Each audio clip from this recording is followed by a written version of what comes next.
Alhamdulillahirabbil alamin wa bihi nasta'in ala umuri dunya waddin. Segala puji hanya pantas kita panjatkan kepada Allah, karena Allah yang berikan kita nikmat yang begitu banyak, tidak terhitung jumlahnya. Dan sesungguhnya Allah sangat baik kepada kita, dan patut kita ingat ya, bahwa kita tidak mungkin bisa meraih kesuksesan, tidak mungkin bisa meraih keberhasilan, tidak mungkin bisa meraih kebahagiaan kecuali atas pertolongan dari Allah Subhanahu wa Ta'ala, baik dalam urusan dunia kita maupun urusan akhirat kita. Dan tidak lupa Allahumma shalli wa sallim wa barik ala Muhammad wa ala ali Muhammad. Semoga sholawat serta salam senantiasa tercurahkan kepada manusia yang paling mulia, yakni Muhammad bin Abdullah sallallahu alaihi wasallam. Berikut pula kepada keluarganya, anak keturunannya, para sahabatnya, ya, dan tentu saja umatnya yang senantiasa mengikuti petunjuk dan sunnah-sunnah yang telah beliau tinggalkan. Dan alhamdulillah setelah kita sempat absen satu kali karena di bulan Ramadan, ya, kita lanjutkan kajian kita pada malam hari ini. Setiap Rabu ketiga insya Allah kita akan membahas kitab jual beli, dan kami menjadikan kitab atau buku yang ditulis oleh Ustaz Ami Nur Bais Hafizahullah Ta'ala sebagai pedoman atau rincian yang akan kami juga tambahkan, ya, beberapa informasi di luar daripada buku ini, ya. Dan di pertemuan yang terakhir kita sudah membahas rukun jual beli, kemudian sudah membahas syarat jual beli, ya. Rukun jual beli, ya, itu ada 3. Ya, kemarin yang pertama itu al-aqidani, yakni pelaku akad baik dari penjual maupun pembeli. Kemudian yang kedua al-ma'qud alaihi, yakni barang yang diakadkan itu tadi. Kemudian yang ketiga sigot akad, ya, atau ucapan yang terjadi saat akad. Dan itu sudah kita bahas secara gamblang, secara garis besar, ya. Dan kita juga kemarin sudah masuk kepada syarat-syarat jual beli. Syarat-syarat jual beli itu ada 7. Ya, syarat-syarat jual beli itu ada 7. Kemarin sudah kita bahas, tapi belum kita bahas secara detail. Insya Allah akan kita bahas ulang, ya, tapi dengan lebih mendalam. Kemudian kalau memang waktunya cukup, kita akan lanjutkan pada bab takobut.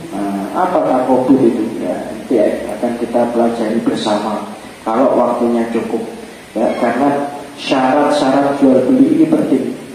Kalau rukun jual beli kebanyakan kita tidak melakukan kesalahan, kecuali dalam mazhab Syafi'i, karena dalam mazhab Syafi'i salah satu rukun jual beli harus dengan pengucapan, harus dengan talafuz. Nah, kalau dalam mazhab Syafi'i banyak di antara kaum muslimin yang tidak memenuhi rukun jual beli. Nah, terus gimana? Berarti batal. Namanya juga rukun. Kalau ditinggalkan maka batal. Sholat kalau Anda tidak takbiratul ihram, ya batal. Sholat Anda kalau nggak sujud, ya batal. Sholat Anda kalau nggak rukuk, ya batal. Karena takbiratul ihram, sujud, rukuk itu rukun daripada sholat. Maka dalam mazhab Syafi'i, siapa yang melakukan jual beli tidak dengan sigot akad, aku jual, aku beli, maka batal jual belinya. Batal, ya. Bukan hanya berdosa, tapi apa? Batal, tidak sah, ya. Tapi itu menurut mazhab Syafi'i. Sedangkan mayoritas ulama tidak harus dengan talafuz atau dengan pengucapan. Nah, Bapak Ibu rahimahumullah, itu sudah kita bahas ya, dan tidak banyak salah insya Allah ya kalau kita ikut pendapat mayoritas ulama. Yang banyak orang salah itu adalah di syarat-syarat jual beli. Syarat jual beli itu ada 3 ya, itu yang berkenaan tentang subjek. Mohon maaf 2 ya, jadi kan ada 7. 2 yang pertama itu berkenaan dengan subjek atau pelakunya ya. Kemudian 4 yang berikutnya berkenaan tentang objek atau apa yang dijual belikan. Kemudian 1 yang terakhir itu tentang sigo atau ridoan. Jadi 7 ya, 7, 2 itu terkait tentang pelaku, 4 terkait tentang bendanya, 1 terkait tentang ridho atau tidak ridhonya. Oh iya, kita bahas, kalau biar mudah dan tidak bingung, kita bahas satu persatu. Kemarin sudah kita sebutkan ya, syarat jual beli itu ada 7, sudah kita sebutkan semua. Sekarang kita sebutkan satu persatu. Yang nomor 1, subjek harus pemilik atau wakilnya. Subjek harus pemilik atau wakilnya. Jadi seseorang itu hukum asalnya tidak dibolehkan menjual barang yang bukan miliknya, nggak boleh. Karena hadisnya jelas, riwayat Ahmad, Abu Dawud. Ya, Rasulullah SAW bersabda, la tabi ma laisa indak. Jangan engkau jual barang yang tidak engkau miliki, nggak boleh. Tiba-tiba, wah, mau beli Mas Adi, mau apik sampean foto kemudian sampean lebok nona OLX, ya nggak boleh lah ya. Karena Mas Adi itu pertama belum tentu jualan mobil, yang kedua belum tentu mobilnya mau kalau antum yang jual ya. Jadi nggak boleh menjual barang yang tidak dimiliki, itu hukum asalnya. Tapi ada 2 opsi supaya Anda walaupun tidak punya barang, tapi Anda boleh menjual barang itu. Ya, Anda tidak punya barang itu, tapi Anda boleh menjual barang itu. Biasanya ada beberapa opsi. Ya, opsi yang pertama, misal Anda menjadi wakil daripada pemilik barang. Contoh, saya punya salah satu jamaah yang dia usahanya bikin mesin. Bikin mesin, Pak. Jadi mesin press cup, mesin bikin adonan molen, mesin bikin adonan pangsit, mesin pembuatan mie, mesin pembuatan roti. Dia ahli dalam bidang itu. Cuma dia memang karena saking sibuknya berinovasi, dia tidak punya waktu untuk menjual secara online via medsos, nggak ada. Lah, terus akhirnya bagaimana hal ini bisa berjalan dengan baik di media sosial? Karyawan-karyawannya sendiri melihat itu ada peluang, kemudian memberikan penawaran kepada teman saya dan pemilik usaha ini. Kemudian dia berkata, bagaimana kalau aku aja yang pasarkan? Ya, tak pasarkan lewat FB, tak pasarkan lewat WA, tak pasarkan lewat status Instagram, ya, lewat marketplace, ya. Tapi bukan barang dia, barang bosnya. Boleh gak ya seperti ini? Boleh.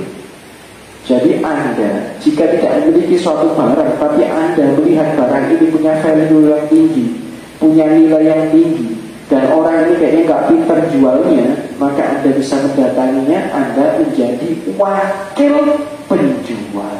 Kemudian Anda bisa mendapatkan keuntungan daripada penjualan tersebut. Keuntungannya macam-macam. Anda bisa dari awal Anda patok, kalau laku aku minta 20%, nggak ada masalah. Atau dari awal Anda patok, wis ya, aku mintanya berapa? Antum jual barang 5 juta kan? Ya berarti tak naikkan sesukaku ya. Kalau dia bilang gak apa-apa, ya berarti gak apa-apa. Biasanya kan kita gitu ya, ada barang kemudian aku jualan berapa ini? 5 juta. Aku tak jual sesuka aku ya. Sak payu-payu nih ya, payu 8 juta, alhamdulillah 7 juta, alhamdulillah 6 juta, alhamdulillah. Oke, terserah aku. Nah, nggak ada masalah. Jadi kalau kita tidak memiliki barang, kita tidak boleh menjual barang itu.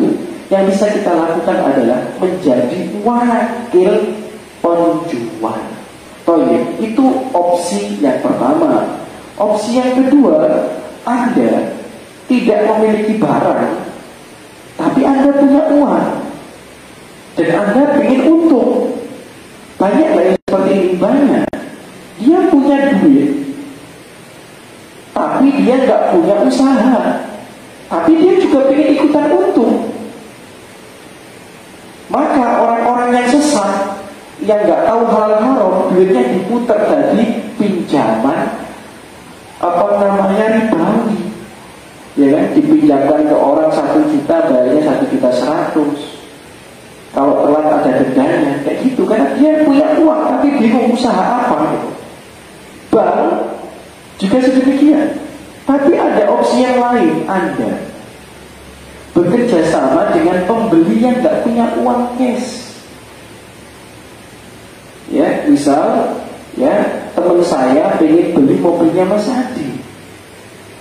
Ya, misal mobilnya Mas Adi harganya 100 juta.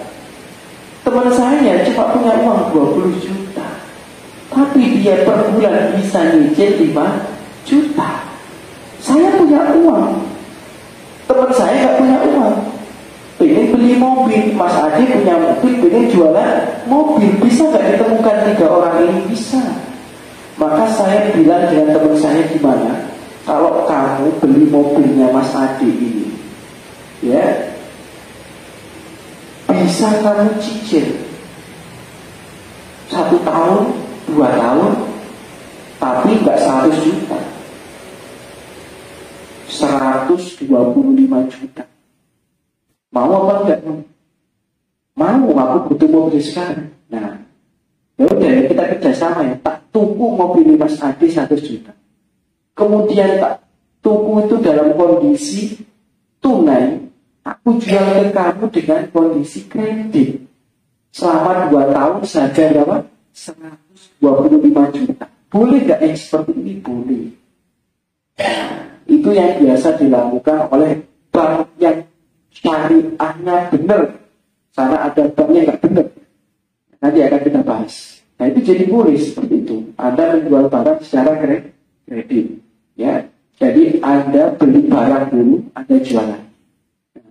Jadi itu caranya. Karena Anda tidak boleh menjual barang yang tidak Anda miliki. Ada opsi yang lain sebenarnya. Opsi yang lain bisa jual beli salam. Itu sudah kita bahas di awal. Jadi misal Anda nggak punya barang, Anda nggak punya barang itu, ya, tapi Anda bisa mendatangkan barang itu. Orang tidak bisa beli barang itu secara langsung, harus lewat Anda. Contoh misal, Anda mau ke Saudi, teman Anda titip jubah merek ini, nggak ada kalau nggak di Saudi. Harganya 500, Anda pilih jual 800. Boleh apa enggak? Boleh, karena dia kalau ke Saudi bayar 30 juta malah. Mending bayar nambah 300, ya kan? Maka apa yang terjadi? Anda menjual barang itu senilai 800, boleh nggak? Boleh. Tapi kalau jual beli salam, uangnya harus di depan. 800.000 dulu, nggak boleh di DP. 800.000 cash. Anda berangkat ke Saudi umroh, Anda beli yang seharga 500.000 itu, Anda kasihkan ke dia. Anda dapat untung berapa? 300.000. Boleh nggak? Boleh. Itu namanya jual beli saham. Tapi kalau Anda tiba-tiba menjual barang yang tidak Anda miliki, itu hukum asalnya tidak diperbolehkan. Kecuali jual beli istisna yang sudah kita bahas kemarin. Jual beli istisna itu apa? Jual beli barang produksi. Anda tidak punya jaket, tapi Anda konveksi pakaian. nggak Anda jualan jaket? Boleh, kan jaket ini barang produksi. Anda catering, mana mungkin Anda tiap hari bikin nasi kuning? Kan nggak mungkin. Kalau ada pesanan, baru Anda beli nasi kuning. Maka Anda bikin nasi kuning, maka boleh Anda jual. Bahkan tidak cash pun tidak apa-apa, DP pun nggak apa-apa. Akikoh juga seperti itu. Ya, itu jual beli bisnis. Oh iya, itu sudah ya kita bahas tipis-tipis di pertemuan yang lalu. Jadi yang pertama, pelaku akad harus pemilik atau wakil dari pemilik. Kemudian syarat jual beli yang nomor 2, syarat jual beli yang nomor 2 adalah penjual dan pembeli termasuk orang yang boleh bertransaksi. Artinya jaris tasarruf bahasa Arab itu. Jadi penjual dan pembeli boleh melakukan transaksi. Seseorang itu boleh melakukan transaksi, syaratnya 3. Nah ini harus diingat ya. Seseorang itu boleh melakukan transaksi, syaratnya berapa? 3. Yang pertama balik, yang kedua berakal, yang ketiga rosyid. Balik, berakal, rosyid. Balik itu apa? Kalau perempuan berarti sudah menstruasi. Kalau laki-laki sudah mimpi basah atau tumbuh rambut ya di wajahnya, di ketiaknya, di kemaluannya, maka dia balik. Tapi nggak cukup balik, harus berakal. Berarti orang gila tidak boleh, harus berakal. Nah, kemudian yang ketiga rosyid. Apa rosyid itu? Rosyid itu adalah dia bijak dalam mengelola keuangan. Bijak dalam mengelola keuangan. Contoh, bisa jadi dia sudah balik karena umur 12 tahun. Bisa jadi dia berakal, tidak gila. Tapi kalau dia belum rosyid, dia nggak boleh jadi penjual dan tidak boleh jadi pembeli, nggak boleh. Contoh apa? Dia dikasih uang 1 juta. Anda kasih uang 1 juta pagi, malamnya Anda tanya, uang 1 jutanya mana? Udah tak buat traktir teman-teman di KFC. Nah ini bukan rosyid namanya. Uang 1 jutanya mana? Udah tak buat beli paket game. Wah, enggak benar ini berarti. Uang 1 jutanya mana? Udah aku gunakan untuk nonton bioskop sama teman-teman. Nah ini enggak rosyid. Ya, tidak bijak dalam mengelola keuangan. Atau mana uang 1 jutanya dibuat beli mainan? Enggak benar juga ini. Nah ini salah. Nah jadi 3 hal itu harus terpenuhi. Dalilnya apa? Di surat An-Nisa ayat yang kelima, Allah berfirman, wala tu'tus sufaha'a amwalahu wala tu'tus sufaha'a amwalakum allati ja'alallahu lakum qiyama. Janganlah kalian berikan harta kalian kepada orang yang bodoh, belum rosyid, yang harta itu Allah jadikan sebagai penopang hidup kalian. Jadi kalau Anda baca surat An-Nisa ayat yang kelima, ini berbicara tentang kita sebagai perwakilan anak yatim. Jadi anak yatim yang punya warisan dari orang tuanya, yang punya harta peninggalan dari orang tuanya, tidak boleh kita berikan kepada mereka kalau mereka masih bodoh, masih belum rosyid. Karena uang yang ditinggalkan dari orang tuanya, misal orang tuanya meninggalkan uang 100 juta, jangan dia mentang-mentang sudah balik umur 13 tahun 100 juta wis dibuka no rekening sampai atas namakan dia, ATM-nya dipegang dia. Ya saulan langsung ludes. Dibuat beli ninja, ya, dibuat traktir temennya, dibuat jalan-jalan keluar negeri, habis sudah 1 bulan. Ya, maka nggak boleh, salah kita ini sebagai wakil anak yatim, nggak boleh. Jadi tidak boleh kita berikan uang sebelum dia rosyid. Surat An-Nisa juga ayat yang ke-6 menjelaskan hal itu juga. Kelanjutan ayat, Wabtalul yatama, bahkan harus kita uji mereka. Hatta idza balagun nikah, sampai mereka cukup umur bahkan untuk menikah. Ya, jadi di sini ini membahas tentang anak-anak yatim yang mereka punya harta dari orang tua mereka yang sudah meninggal. Maka kita sebagai wakil mereka harus diuji dulu sampai kasih uang 100.000. Sampai nasihati, ini nanti buat ini ya. Nah, benar gak ini 100.000? Nah, diuji lagi 200.000, diuji lagi 500.000, diuji lagi 1 juta.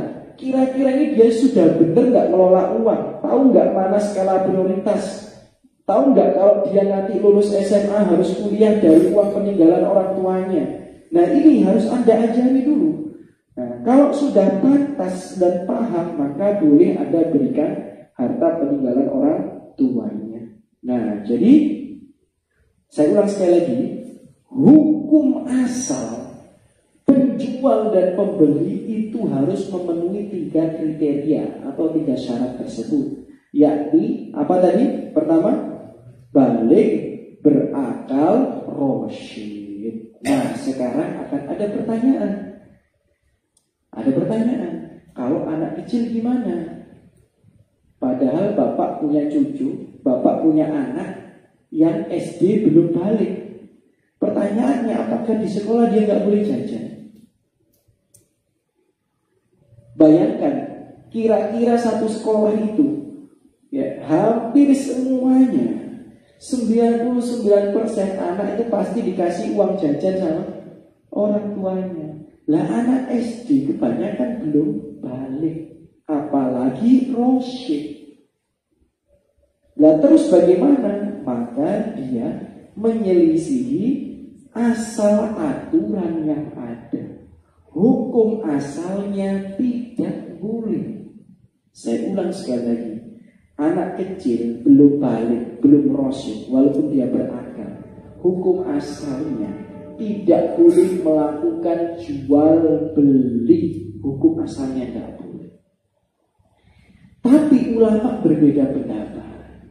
Bagaimana jika ini berkenaan tentang sesuatu yang nilainya kecil? Nilainya kecil. Kalau HP oke lah nggak boleh. Motor oke lah nggak boleh. Ya kan? Tapi kalau cuma cireng, ya pentol cilok, ya kan, ciki, es, ya kan, coklat yang nilainya mungkin nggak sampai 20.000, nggak sampai 10.000, boleh nggak? Nah, itu ulama beda pendapat. Ya.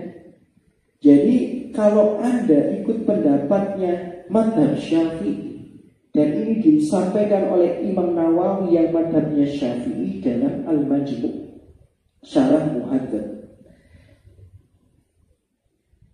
Qad dzakarna anna madhhabana annahu la yasih sawa'un adina lahul wali amla wa bihi qala Abu Sawr.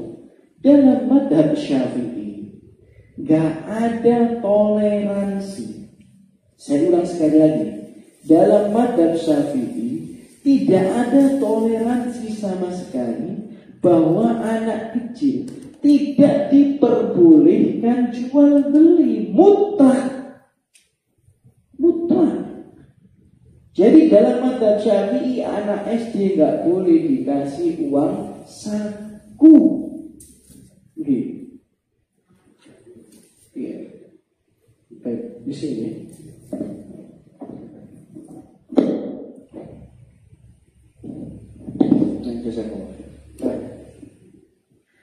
Jadi jika kita mengikuti mazhab Syafi'i secara mutlak, kita tidak boleh dan kepada anak-anak mutlak, wis gak ada toleransi sama sekali. Ya itu memang mazhab Syafi'i. Ya, nggak ada toleransi sama sekali. Anak sampai nangis, Abi, Umi, jajan, batagor, pentol Kabul, ya, bakso mama, nggak boleh. Harus sampean sing nganterno, sampean tumbasno, sampean paringi dia. Di sekolah ya nggak boleh. Nah, terus bagaimana? Yaitu resiko konsekuensi dalam madhab Syafi'i. Setiap pilihan itu ada konsekuensinya. Saya ulang sekali lagi, setiap pilihan ada konsekuensinya. Sering saya sampaikan ini. Misal, ulama beda pendapat. Ada yang mengatakan umroh itu wajib. Ada yang mengatakan umroh itu sunnah. Yang berpendapat umroh itu wajib, konsekuensinya dia umroh dulu, nggak apa-apa, nggak usah daftar haji. Konsekuensi berpendapat umroh itu wajib. Tapi jika dia berpendapat umroh itu sunnah, maka dia nggak boleh umroh dulu sebelum daftar haji. Karena umroh itu hukumnya sunnah, haji itu hukumnya wajib. Tidak boleh Anda mendahulukan sunnah daripada wajib. Maka yang harus Anda lakukan daftar haji dulu. Walaupun 30 tahun lagi. Ada rezeki baru berangkat umroh sambil nunggu 30 tahun lagi. Ini konsekuensi yang berpendapat umroh itu sunnah. Tapi jika Anda berpendapat umroh itu wajib, Anda boleh umroh walaupun belum haji, walaupun belum daftar haji. Setiap pilihan punya konsekuensi yang berbeda. Saya ulang sekali lagi ya, setiap pilihan itu punya konsekuensi yang berbeda. Jadi setiap orang bertanggung jawab atas pilihannya masing-masing. Anda bermadhab Syafi'i, maka Anda tidak boleh ngasih jajan anak-anak. Harus Anda belikan. Anda bawa. Ya. Tapi dalam madhab Imam Ahmad bin Hanbal boleh. Wa ajaza Ahmad wa Ishaq.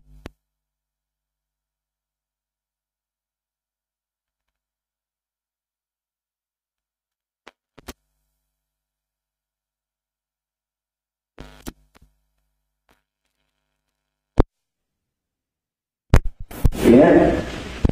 Tentu saja kalau Imam Ahmad berarti dalam madhab Ahmad bin Hambal atau Hambali. Jual beli anak kecil itu diperbolehkan selama itu adalah sesuatu yang bernilai kecil. Bahkan seandainya tanpa izin boleh.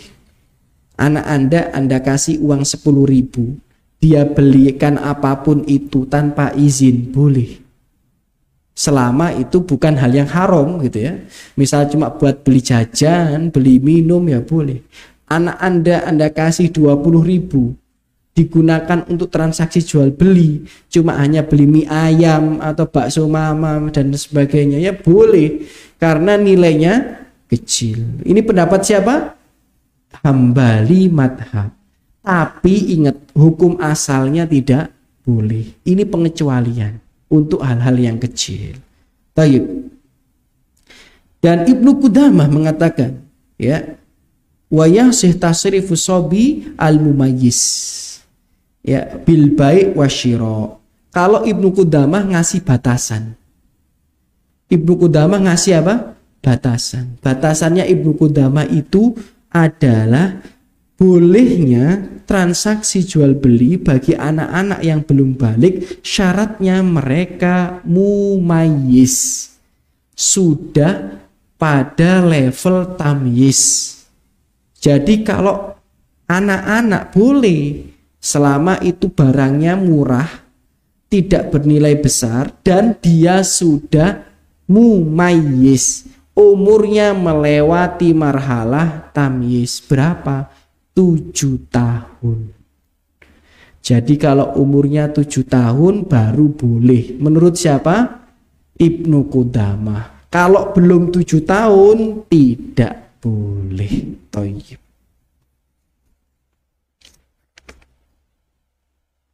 Yaitu syarat yang kedua. Kemudian ada syarat yang ketiga. Objek yang ditransaksikan harus halal dan bermanfaat. Objek yang ditransaksikan harus halal dan bermanfaat. Objek transaksi atau objek jual beli itu ada 3 kemungkinan. Kemungkinan yang pertama memang tidak bisa dimanfaatkan kecuali untuk yang haram. Kemungkinan yang pertama, contoh apa? Babi. Ya, contoh apa? Darah yang dikonsumsi itu loh. Ya. Bahkan darah yang tidak dikonsumsi juga itu sebagian ulama itu berbeda pendapat. Ya, berbeda pendapat. Ala kulihan. Intinya kalau barangnya sampun haram, misal babi, khamr, rokok, ya ini tidak boleh. Ya, tidak boleh digunakan untuk transaksi jual beli. Ya, karena syaratnya itu objek yang ditransaksikan harus halal dan manfaat. Wa innallaha idza harrama ala qaumin, sesungguhnya Allah itu jika telah mengharamkan atas suatu kaum akla syai', mengkonsumsi sesuatu, harrama alaihim samanah, maka Allah mengharamkan penjualannya. Saya kasih contoh. Banyak orang di provinsi sebelah, ya saya nggak sebutkan karena saya pernah ke sana, mereka jualan babi, mereka ternak babi, padahal mereka muslim, padahal mereka nggak konsumsi babi, tapi mereka jualan babi, bahkan mereka ternak babi. Ketika ditanya kenapa ternak babi, karena kalau ternak kambing yang lahir 1 atau 2, kalau 3 sudah keajaiban. Kalau babi minimal lahir bisa 4, bisa 6, bisa 7, bisa 8 sampai 11 ya ada. Jadi kalau ternak babi itu minimal isok 4, 5 anaknya. Nek pas subur isok 11. Lah kambing cuma berapa? 2 sampai 3. Ini bisa paling enggak 7, 8 tuh rata-rata. 7, 8 babi. Umurnya sama dengan kambing. Panen ini bareng sama kambing. Yang satu panen 2, yang satu panen berapa? 7 atau 8. Dan yang satu makannya susah, yang satu semua makanan dimakan. Makanya ada orang muslim ternak babi, jualan babi tapi nggak konsumsi babi. Aku lu nggak konsumsi, sama aja nggak boleh. Anda nggak ngerokok, jualan rokok, sama aja. Anda nggak minum khamr, jualan khamr, sama aja. Ya, jadi kalau sesuatu diharamkan maka penjualannya juga diharamkan. Kemungkinan yang kedua adalah objek yang mubah untuk dijual belikan. Ya ini boleh. Contoh air, contoh makanan, pakaian, ini kan mubah untuk diperjualbelikan, boleh, gak ada masalah ini. Ya, tidak masalah untuk hal ini. Cuma tidak boleh digunakan untuk menolong kemaksiatan. Tidak boleh digunakan untuk menolong apa? Kemaksiatan. Sebagai contoh, Anda jualan makanan, Anda jualan catering, tapi yang pesen dibuat acara ritual sedekah bumi. Anda jualan catering, tapi orang pesen ke Anda, Mas, Mbak, saya bisa pesan tumpeng. Ya bisa lah, Anda catering semuanya bisa. Sama nasi kotak bisa, sama snack bisa, gitu. Bisa sama kertas ucapan ditempelkan di setiap kotaknya. Oh bisa. Memang untuk acara apa? Sedekah bumi. Nah nggak boleh sampai. Harus Anda tolak. Ya, kenapa? Karena wala ta'awanu alal ismi wal udwan. Nggak boleh tolong menolong dalam kemaksiatan dan permusuhan. Nggak boleh.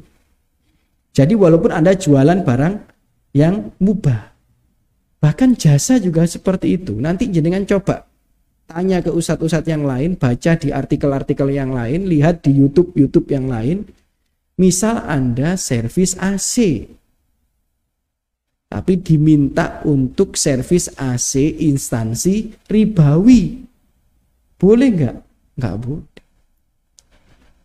Nggak boleh. Ya, jadi penting ini. Kemudian objek yang ketiga, jenis objek yang ketiga yang memiliki dua kemungkinan, bisa dimanfaatkan untuk kebaikan dan bisa dimanfaatkan untuk kemudorotan. Contoh senjata, ya kan, pisau, pedang, Anda jualan pisau, Anda jualan pedang. Ini kan ada dua kemungkinan. Bisa untuk manfaat, bisa untuk mudorot. Kalau Anda tahu persis dia akan gunakan untuk hal yang mudorot, maka Anda tidak boleh menjualnya. Syaratnya apa? Tahu persis, nggak usah mencari tahu, nggak usah. Anda jualan pedang atau pisau buat nyembelih kambing kurban sebenarnya, sama sapi kurban. Tapi ada orang mau beli ya buat bacok-bacokan sama keluarganya misal. Ya, maka kalau Anda tahu, Anda nggak boleh menjualnya. Pisaumu yang buat idul kurban itu masih ready nggak? Oh masih ada 4 ya. Saya kemarin stok 10 laku 6, sisa 4. Tak jamin ini tajam ya, tak jamin kuat. Ya, sisa no aku loro, tak gawe bacok-bacokan ambek tonggoku misalnya. Ini enggak boleh. Enggak boleh ya. Oh, enggak boleh dijual. Itu urusannya DE Ustaz, enggak boleh. Tapi Anda juga enggak boleh kepo. Ada orang beli pisau, aku beli sate pisau. Buat apa antum pisau ini? Jangan digunakan bacok tonggo loh, enggak usah kepo-kepo itu. Ya sudah ya, kalau dia enggak ngasih tahu, Anda enggak usah kepo, enggak usah pengin tahu. Tapi kalau Anda tahu, maka tidak diperbolehkan. Ya. Taib, ya kan ada hadisnya dalam hadis riwayat Bukhari, kariha Imron bin Husain bai as-silahi fil fitnah. Ya, jadi seorang sahabat itu pernah menjelaskan dalam hadis riwayat Bukhari, kami sangat membenci menjual senjata saat ada banyak perselisihan. Kan di Arab itu banyak perselisihan kabilah ya. Kabilah satu dengan kabilah yang lain banyak berselisih. Nah pas berselisih ampen dodolan parang, sapa sing butuh parang, lah wong mau tukaran sampean malah teko nang kampunge. Ayo sing butuh parang mumpung diskon 30%. Wong kajange tukaran sampean dodolan parang. Nah enggak boleh yang seperti ini. Ya enggak boleh. Ya. Kemudian syarat jual beli yang nomor 4 adalah barang memungkinkan untuk diserah terimakan. Jadi barang itu harus memungkinkan untuk diserah terimakan. Karena tidak boleh kita membeli barang yang ada unsur peluang. Ada unsur peluang itu nggak boleh. Saya bacakan dalilnya dulu ya. Naha Rasulullah Shallallahu Alaihi Wasallam an bai'il goror. Rasulullah melarang jual beli yang ada unsur gorornya. Jadi ada unsur peluang dan kemungkinan gagal itu ada. Ya, ada kemungkinan untung, ada kemungkinan tidak, ada kemungkinan berhasil, ada kemungkinan gagal. Jual beli kok peluang. Peluang itu tidak boleh diperjualbelikan, ya, tidak boleh diperjualbelikan. Contoh yang real banyak terjadi di lapangan adalah jual beli ijon. Jual beli apa Bapak Ibu? Ijon. Ijon itu apa? Mungkin dari kata-kata hijau itu ya. Ya, jadi sawah masih hijau dijual karena butuh duit. Nah, itu nggak boleh. Ya, jadi banyak petani-petani itu ya ngenteni panen anake gak mlebu sekolah. Lah wong uang pangkale 5 juta. Uang pangkale 7 juta. Ngenteni panen, peneni sik 2 wulan maneh. Ya, gak mungkin anake sekolah 2 wulan maneh. Makanya sawah sik ijo. Bahkan damen padinya itu ya apa ya? Gabah padinya belum terlihat. Ya, baru masih bunga-bunga tipis-tipis sudah dijual. Kemudian dia ngomong, "Ini kan kemungkinan ya nanti berbuahnya seperti ini berapa kilo. Nah harusnya ini kalau jadi beras nilainya 15 juta. Karena ini belum jadi beras sih 2 bulan lagi tak dolang sampean 10 juta. Kan sering gitu ya. Nah itu tidak diperbolehkan. Ya karena ada hadisnya. Anna Rasulullah sallallahu alaihi wasallam naha an bai'is samar hatta tuzhi.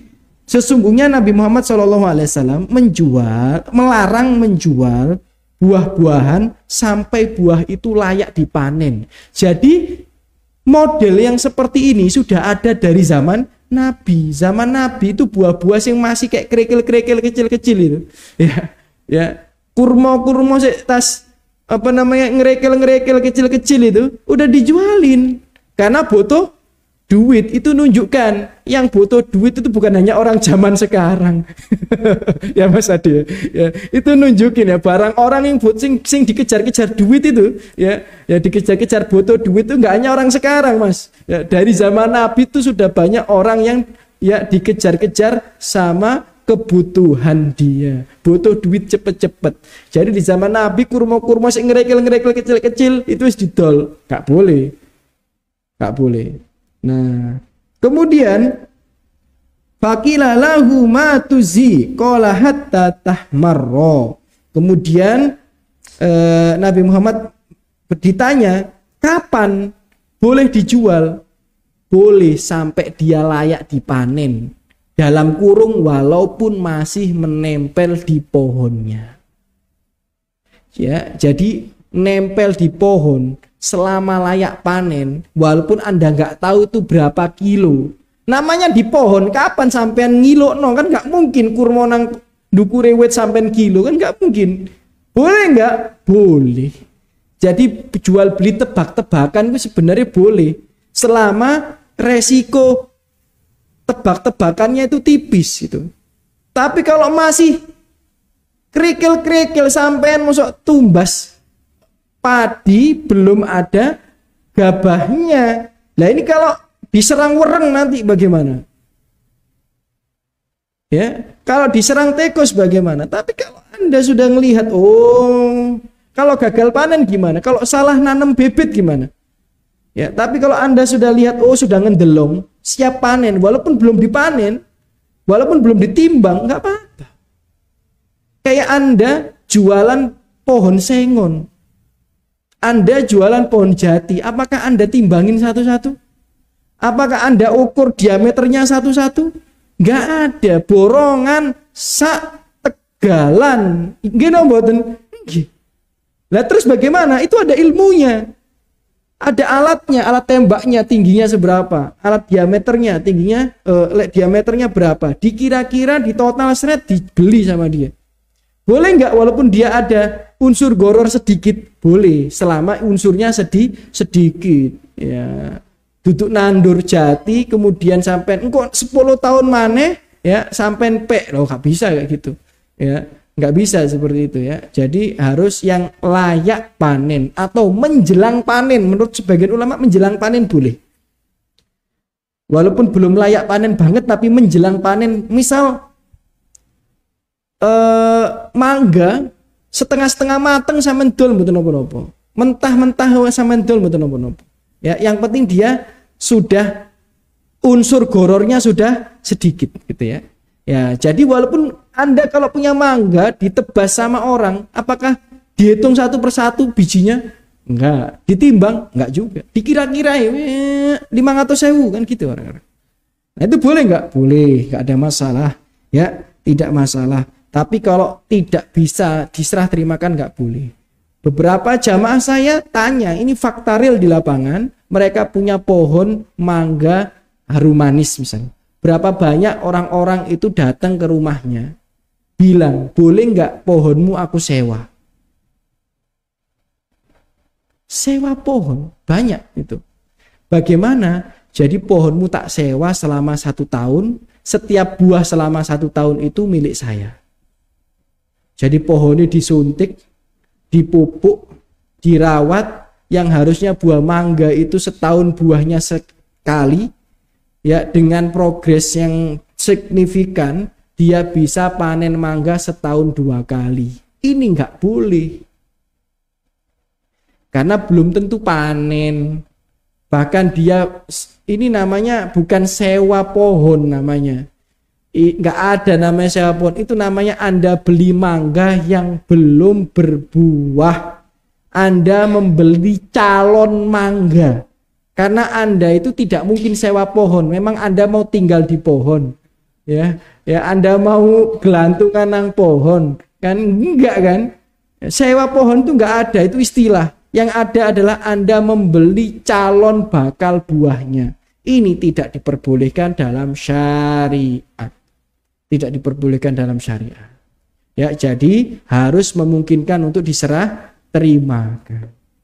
Ya, tapi itu tergantung uruf atau adat suatu tempat. Contoh, nang Mojokerto mungkin akan sangat aneh dibandingkan dengan di Sulawesi. Karena saya di Sulawesi pernah orang jualan sapi suruh goleki dhewe, suruh nangkep dhewe nang alas. Serius, Pak.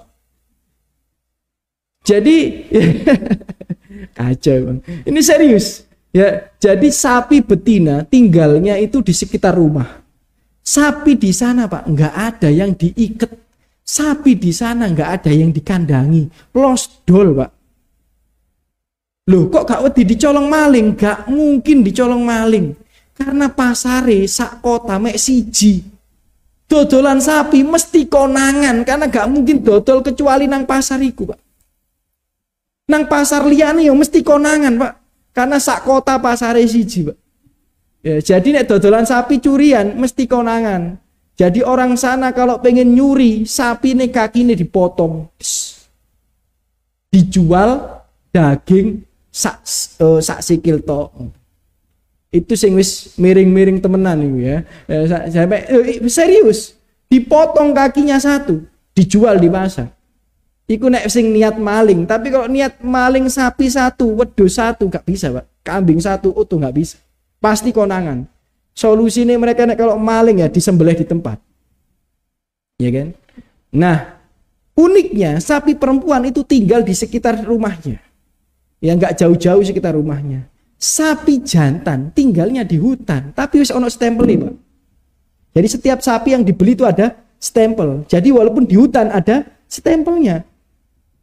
Sapi jantan itu turun dari hutan ke pekarangannya dia hanya untuk kawin. Mari kawin balik nang alas maneh. Iki sapi ini Bang Toyib iki.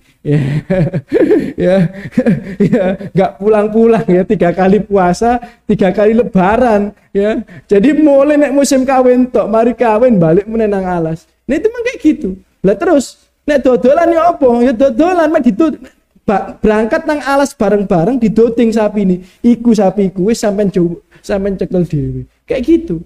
Serius ini, kalau gitu sapi jantan harganya cuma 9 juta. Ya, cuma 10 juta, sapi betina paling 6 juta, 7 juta. Tapi iku mang, Pak.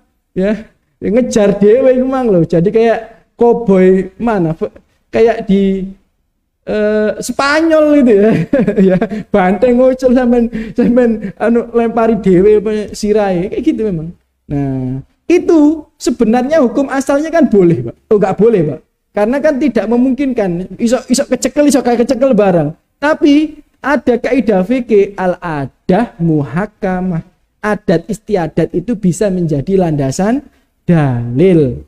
Karena adat istiadat di sana itu yang seperti itu tuh sangat memungkinkan. Maka ya berubah hukumnya jadi tidak ada gorornya. Jadi boleh. Yang nomor berapa tadi?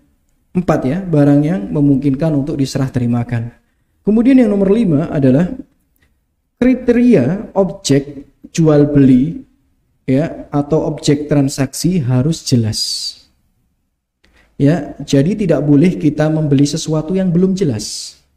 Contohnya hadis riwayat Bukhari dan Muslim, anna Rasulullah sallallahu alaihi wasallam, sesungguhnya Rasulullah sallallahu alaihi wasallam naha an bai' hablil hablah, melarang jual beli janin yang ada dalam kandungan, nggak boleh. Jadi sapi hamil yang punya sapi butuh duit, nunggu lahiran sebulan lagi nggak punya uang dia, nunggu lahiran 2 bulan lagi nggak punya uang dia, maka dia jual sapinya anak itu yang ada dalam kandungan, atau dia jual sama ibunya tapi anaknya dihargai. Ya, misal ibunya ini 15. Anaknya 3 juta. Nah, misal gitu. Anaknya 2 juta. Di dalam kandungan nggak boleh. Atau janinnya saja nggak boleh juga. Ya, jadi tidak boleh membeli hewan yang ada di dalam kandungan. Kalau istilah kita, ya tidak diperbolehkan menjual kucing dalam karung, nggak boleh. Nggak boleh, itu istilah kita, itu peribahasa ya. Mboten dodolan kucing beneran, mboten ya. Itu peribahasa. Jadi tidak boleh membeli sesuatu yang nggak jelas apa yang akan kita beli. Apa istilahnya yang banyak-banyak itu? Dibeli anak-anak itu apa? Mystery box. Nah, banyak ya. Nggak boleh, anak-anak cucu-cucu kita ini beli mystery box nggak boleh. Kan beli sesuatu yang nggak jelas dalamnya nanti isinya apa, nggak boleh. Ustadz, kalau nilainya sudah kita ketahui Ustadz, misal barang ini senilai 50.000, boleh nggak kita beli 40.000 Ustadz? Kan kita sudah tahu nilainya itu 50.000. Ya kan, barang walaupun nilainya 50.000 belum tentu Anda butuhkan. Barang kalau nilainya 50.000, walaupun Anda beli 40.000 itu untung, tapi belum tentu Anda butuhkan. Kalau yang 50.000 itu lipstik, buat apa Anda beli lipstik? Ya kan? Kan Anda laki-laki, buat apa? Ya. Jadi nggak harus nilainya, tapi manfaatnya juga, tujuannya juga. Maka tidak boleh beli sesuatu yang belum jelas apa yang akan kita beli. Jadi ada 2 kemungkinan, kita melihat secara zahir atau paling tidak mengetahui secara deskripsinya. Karena kalau kita beli online nggak mungkin kita cek survei barang di lapangan. Tapi di online kan ada deskripsinya. Ya. Apa misal jualan barang di online? Tas misal. Tas merek A, ya, ukurannya sekian kali sekian, isinya sekian liter, bahannya ini, misal, ya kan, ada deskripsinya, ya kan, HP ada deskripsinya, ya, yang penting ada penjelasan walaupun kita tidak melihat secara langsung, cek secara langsung. Hal inilah yang menjadikan sebagian ulama mengharamkan tukar menukar makanan saat Isra Mi'raj. Kalau Anda ikut kajian saya dari awal, akan Anda tahu bahwa makna daripada jual beli adalah tukar menukar barang dengan niat perpindahan kepemilikan, nggak harus pakai uang. Mas Adi punya peci, saya punya sarung. Ditukar pecinya jadi punyaku, sarungnya jadi punyamu. Ini namanya jual beli. Nggak harus tak beli pakai uang pecinya Mas Adi. Mas Adi punya mobil, saya punya tanah. Ditukar saja, mau tanahmu tak tukar mobil ya? Oke, mobilmu tak tukar tanah ya? Nggak apa-apa. Jual beli tidak harus menggunakan uang. Masalahnya kalau Isra Mi'raj, Anda bawanya ayam bakar, dia bawanya tempe penyet, ya kan? Kemudian dituker, yang nuker guru sampean gitu ya. Dulu aku ingat ya masih kecil ya, kita bawa bekal, kemudian disuruh tuker-tukeran ya kan sama guru kita. Ya, itu nggak boleh. Karena apa? Anda tukar menukar itu terjadi perpindahan kepemilikan. Jadi nggak boleh. Karena yang satu bisa jadi suka ayam, yang satu nggak suka tempe. Yang satu suka udang, yang satu alergi udang. Ya kan? Jadi misal Anda dari rumah berpikir, wah, lauknya udang sih gede-gede aja. Orang ben seneng kalau ditukar sama makanan kita. Ternyata yang dapat udang antum orang yang alergi udang. Walaupun udang antum harganya lebih mahal dari ayam, dia yang ngeresu loh oleh orang lek gak iso mangan. Akhirnya diwehno nang tonggone gak oleh panganan. Hukum tukar kado di kantor juga nggak boleh. Kadang di kantor, kadang di sekolah dikasih batasan. Kalian beli kado senilai 50.000, kemudian ditukarkan, nggak boleh. Namanya kado mesti dibungkus. Kalau nggak dibungkus bukan kado. Tapi kalau tukar menukar barang boleh. Ada yang tanya, Ustadz kalau kadonya transparan Ustadz boleh gitu. Ya, jadi kalau sampai bungkus pakai kertas mika, ya, pakai plastik mika, kelihatan, oh boleh. Tapi kalau nggak jelas, tertutup nggak boleh. Ya, karena itu termasuk ya menjual kucing dalam karung. Nomor 6, harga barang telah ditentukan ketika terjadi akad. Rasulullah bersabda dalam hadis riwayat Ahmad, naha Rasulullah Shallallahu Alaihi Wasallam an bai'ataini fi bai'ah. Rasulullah Sallallahu Alaihi Wasallam melarang dua jual beli dalam satu jual beli. Contoh, misal aku bilang ke jenengan gini, aku jual HP nih, loh kebetulan Tat, aku butuh HP. Berapa harganya Tat? 5 juta boleh, 6 juta boleh, 7 juta boleh, 8 juta alhamdulillah. Nah ini nggak boleh. Karena nggak jelas. Harganya berapa ini? Nggak jelas. Maka daripada itu, kalau ada orang jualan, harganya bayar seikhlasnya, itu nggak boleh. Sering nggak yang seperti itu? Soto, bayar seikhlasnya, nggak boleh. Bayar seikhlasnya tak bayar sampai orek kuping sampean. Lah kan yang penting bayar sampai orek kuping ono manfaate. Kuping sampean gatel tak kayak orek kuping tak bayar sampai orek kuping. Nek ngresu lho bingung dia nanti. Kok iki wong gak duwe perasaan, tak bayar 2.000, parkire 2.000. Bayare 2.000 kan gitu gak boleh. Ya. Jadi harus jelas harganya di awal. Makanya kalau ada orang sampun ngaji tapi ngomong wis lah bayaran sak karepe sampean, gak bener itu. Gak oleh ngoten itu. Tapi nek awal-awal boleh. Misal anak jualan HP ke sampean.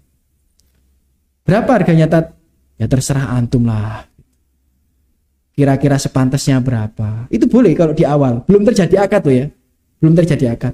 Kemudian antum bilang 5 juta Tat. Nah wong aku itu punya 7 juta kok sampean bayar 5 juta. Tak gawe sik sak wulan. Ya mbok 6 juta ngelak pantes. Nah itu boleh kayak gini. Tapi kalau dari awal tuh memang wis pembeli yang menentukan harga, nah nggak boleh. Ya, jadi kita yang menentukan harga. Tetap kita yang menentukan harga. Jadi kalau soto bayar seikhlasnya itu malah nggak boleh. Bayar seikhlasnya nggak boleh. Ya. Dan bagaimana Ustadz kalau ada orang jual beli kredit? Kan jual beli kredit itu harganya kadang beda. Iya apa tidak? Kalau cash mobil ini harganya 80 juta, kalau kredit harganya 120 juta misal. Boleh nggak? Boleh. Karena itu akad yang berbeda. Yang nggak boleh itu adalah satu jual beli dua akad. Itu kan beda jual beli. Kalau cash 80, kalau kredit 120, ini beda. Tapi kalau bilang cash 80 boleh, 90 boleh, ini nggak boleh. Kredit 130 boleh, 140 nggak. Ini nggak boleh ya. Tapi kalau yang seperti ini dua akad yang berbeda, nggak ada masalah. Ya. Dan ini juga terjadi salah satu sebab riba diharamkan kan gara-gara ini. Anda tahu denda keterlambatan. Denda keterlambatan dalam akad riba itu adalah menaikkan harga barang. Barangi kulkas seharga 5 juta. Anda cicil 500.000 selama 1 tahun. Tapi kalau telat, setiap telat kena denda 50.000. Jadi kulkasnya kudune regone 6 juta kredit. Jadi 60 juta 50.000. Nek telat bisa. Telat pindu, telat telu, papat. Nah, ini penambahan harga dalam satu akad. Nah, ini enggak boleh. Ya tidak boleh. Tapi pengurangan harga boleh. Nah, ini penting ini ya. Jadi berubah kalau bertambah nggak boleh. Berubah kalau berkurang boleh selama saling ridho. Saya kasih contoh. Mobilnya Mas Ade 120 juta tak cicil setahun. Tiap tahun berapa? 10 juta.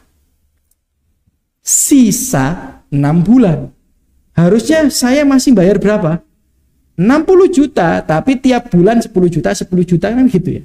Terus saya kasih penawaran ke Mas Ade, Mas, gimana kalau mobil antum tak bayar lunas sekarang? Jadi antum nggak usah nunggu cicilan 10 juta sampai 6 bulan lagi. Tak bayar lunas sekarang tapi 50 juta. Aku ono 50 juta. Tambah ono lah tak 5 juta. Gil ya, saya keterima tak bayar. Des, nggak apa-apa. Jadi pengurangan nggak apa-apa, penambahan tidak diperbolehkan. Karena penambahan itu ada unsur ribawinya. Jadi tidak boleh jual beli dengan dua harga atau seikhlasnya. Sakarepmu nggak boleh. Kalau Anda digitukan sama orang, kan orang kan belum tentu ngaji semua. Ya kan? Orangnya belum tentu ngaji semua. Nah, kalau antum digitukan sama orang, antum ngomong ke seperti ini. Kalau sekian antum ridho enggak? Gitu caranya. Ya, misal dia jualan mobil. Gara-gara antum itu teman kajiannya dia kan sungkan dodolan sama antum. Ya kan? Sungkan dodolan sama antum. Nah, terus dia bilang, ya seikhlasnya antum aja lah. Ya, sak pantesnya antum berapa? Kalau tak beli 70, antum ridho enggak? Oke, enggak apa-apa. Nah, itu boleh enggak apa-apa. Ya, tapi jangan langsung dibayar 70 mobilnya sampai jobok mboten ya. Antum pastikan keridoannya terlebih dahulu. Itu yang nomor 6. Terakhir yang nomor 7, syarat jual beli yang nomor 7 yang terakhir adalah saling ridho. Ya, jadi jual beli itu harus antarodin. Di surat An-Nisa ayat 29, ya ayyuhalladzina amanu la taqulu amwalakum bainakum bil batil. Wahai orang-orang yang beriman, janganlah kalian saling mengkonsumsi harta kalian dengan cara yang batil. Ya, illa antakuna, kecuali ya dengan cara tijaroh, jual beli. Antarodin minkum, yang saling ridho di antara kalian. Jadi kalau jual beli dipastikan saling ridho. Ya, dipastikan saling ridho, harus jelas. Ya, nggak boleh ada unsur paksaan. Sampai teko nang warungi dolen, nek gak sampean dol tak kaplok sampean. Nah, itu nggak boleh. Kan preman-preman gitu datang ya. Ya, dia pengen beli warung kita nggak jualan warung. Tapi kalau kita nggak dijual, ya diancam, diteror. Nah, ini nggak boleh. Walaupun dia tetap beli loh ya, tapi nggak boleh. Karena harus antarodin, saling ridho. Jadi kalau jual beli pastikan saling ridho.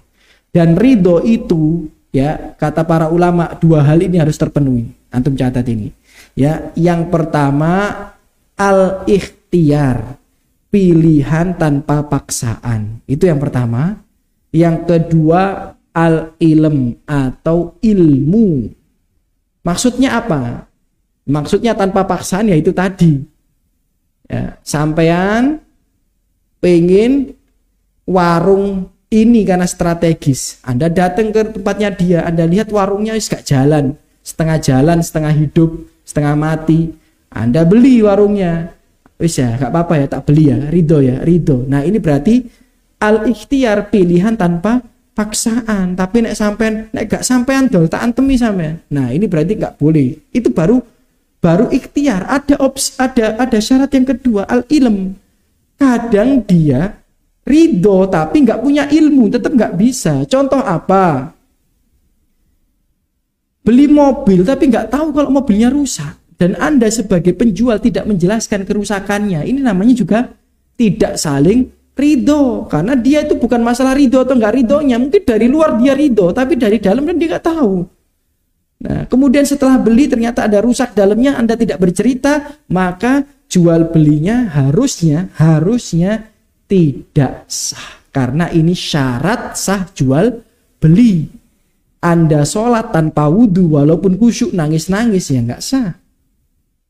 Anda sholat tanpa nutup aurat walaupun khusyuk nangis-nangis ya nggak sah. Anda sholat sengaja nggak ngadep kiblat karena bosan ngadep kiblat, pengen membelakangi kiblat. Ya, wis aku kok ngadep kiblat ini, coba aku tak ngadep 180 dari kiblat. Toh nanti kan ketemu, podo-podo ketemu nih kan itu. Ya kan? Sampai ngadep kiblat merono, sampai ngadep kiblat rono, podo-podo ketemu nih. Bumine bulet gitu. Ya, tapi bid'ah sampean. Ya, enggak boleh, ya sesat, ya kan? Jadi ya enggak sah. Karena syarat sah sholat, syarat sah jual beli ya saling ridho, enggak boleh. Ini juga berlaku pada pinangan wanita. Loh, mulai rada anget-anget nih. Wis rada anget-anget malah ditutup sampai ustadz. Serius, Nabi pernah membatalkan pernikahannya karena tertipu. Serius ini. Jadi mohon maaf kalau kita juga punya anak perempuan. Ini bukan mensudutkan Anda yang punya anak perempuan ya, karena saya juga punya anak perempuan. Na'udzubillah min dzalik. Na'udzubillah min dzalik. Na'udzubillah min dzalik. Kalau ada kecacatan dari anak kita, ceritakan. Saya tidak menyudutkan Anda yang punya anak perempuan, karena saya sendiri punya anak perempuan. Nggak boleh Anda tutup-tutup. Karena kan nggak mungkin anak perempuan sampai dibukai semuanya, kan nggak mungkin.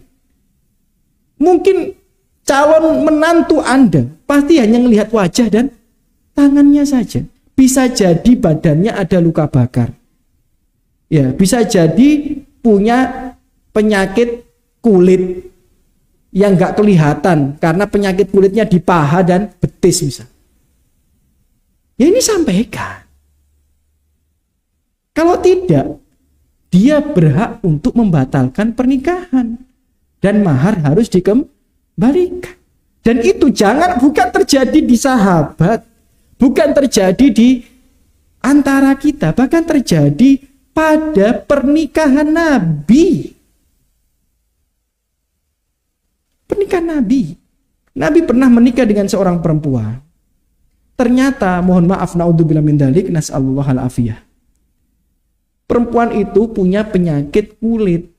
Anda tahu penyakit kulit yang, mohon maaf ya, nas'alullah al-afiyah, tanpa mendiskreditkan ini ya. Kalau ada orang mau menerimanya dengan ridho kan nggak apa-apa sebenarnya. Tapi kalau disampaikan di awal kan lebih enak. Jadi orang mempertimbangkan, saya terima atau tidak saya terima. Lah ini nggak disampaikan. Jadi ada seorang wanita dinikahkan dengan Nabi Muhammad SAW. Ternyata ini hadisnya sahih Bukhari Muslim. Mohon maaf, sekujur tubuh kaki ini ada bercak putih. Tahu ya, yang penyakit putih yang menyebar gitu, ya kan? Nah, tahulah ada istilahnya itu. Ya, ada istilahnya secara medis Indonesia. Ya. Ternyata ketika malam pertama Nabi lihat, loh, sekaki itu ada penyakit bercak putih itu. Kemudian Nabi berkata, kenapa nggak disampaikan? Padahal harus disampaikan. Loh, antum kalau belajar, makanya fikih nikah itu luas. Fikih nikah itu luas. Fikih nikah itu luas. Harus disampaikan. Mohon maaf kalau laki-laki kemaluannya bermasalah, ya harus disampaikan. Itu dibahas dalam kitab fikih itu. Dibahas dalam kitab fikih. Nggak boleh. Ini bukan hanya dari sudut pandang perempuan. Ini juga dari sudut pandang Laki-laki juga, makanya dari bukan sudut pandang sisi, bukan hanya dari sisi perempuan, sisi laki-laki juga. Laki-laki punya aib ya harus disampaikan. Kan belum tentu istrimu mau nerima itu. Tapi kalau dari awal disampaikan, kadang-kadang kan enak mempertimbangkan. Apa yang terjadi? Dibatalkan pernikahannya dengan Nabi Muhammad SAW. Dibatalkan. Karena salah satu aibun nikah, nanti antum baca di kitab fikih, ya, aib-aib yang harus disampaikan atau misal-misal aib yang harus disampaikan ketika sebelum terjadi akad pernikahan. Disebutkan itu semua oleh para ulama. Penyakit kulit, penyakit ini, penyakit ini, penyakit ini. Nabi itu sudah nyampaikan sebenarnya. Nabi sudah menyampaikan. Cuma mungkin karena perempuannya saking pengen dinikahi dengan siapa? Nabi, jadi ditutupi. Ini nggak boleh. Nah, ini bukan mendiskreditkan perempuan, enggak ya. Ini juga berlaku pada sisi pihak laki-laki. Laki-laki kalau ada aib disampaikan, enggak boleh. Dan di Indonesia ini kan sampai ada tes-tes juga ya. Ada tes-tes juga ya. Laki-laki siapa tahu ada HIV, siapa tahu ada hal ini dan sebagainya. Itu benar itu sebenarnya. Ya benar ya. Aku lu qouli hada, mungkin itu bisa saya sampaikan. Ya waktu kita terbatas, insya Allah kan kita lanjutkan lagi pembahasan yang pertemuan berikutnya itu lebih menarik lagi karena tentang takobut. Takobut itu sebenarnya yang rukun dan syarat jual beli itu lebih penting. Tapi masalah takobut ini kenapa kok jadi tidak kalah penting? Karena banyak orang salah dalam permasalahan takobut. Nah ini yang harus Anda pelajari agar mendapatkan keberkahan dalam jual beli yang kita lakukan dalam sehari-hari. Alhamdulillah, salatu wassalamu ala. Semoga yang hadir di sini Allah balas dengan sebaik-baiknya balasan, diangkat derajatnya, diampuni dosanya, dilimpahkan rahmat rezekinya, diangkat masalah musibah yang menimpa dirinya pun keluarganya, disembuhkan penyakit-penyakitnya, penyakit istrinya, penyakit suaminya, penyakit anak-anaknya, penyakit orang tuanya, penyakit kerabatnya, ya diberikan kesehatan dan menggunakan kesehatan itu dengan sebaik-baiknya untuk ketaatan pada Allah Subhanahu wa taala. Allah berikan kita bimbingan dan Allah berikan kita husnul khotimah di akhir pertemuan kita dengan dunia ini, dan Allah kumpulkan kita di surga Allah Subhanahu wa taala. Amin ya rabbal alamin. Kita tutup dengan doa kafaratul majelis. Subhanakallahumma wa bihamdika asyhadu an la ilaha illa anta astaghfiruka wa atubu ilaik. Assalamualaikum warahmatullahi wabarakatuh.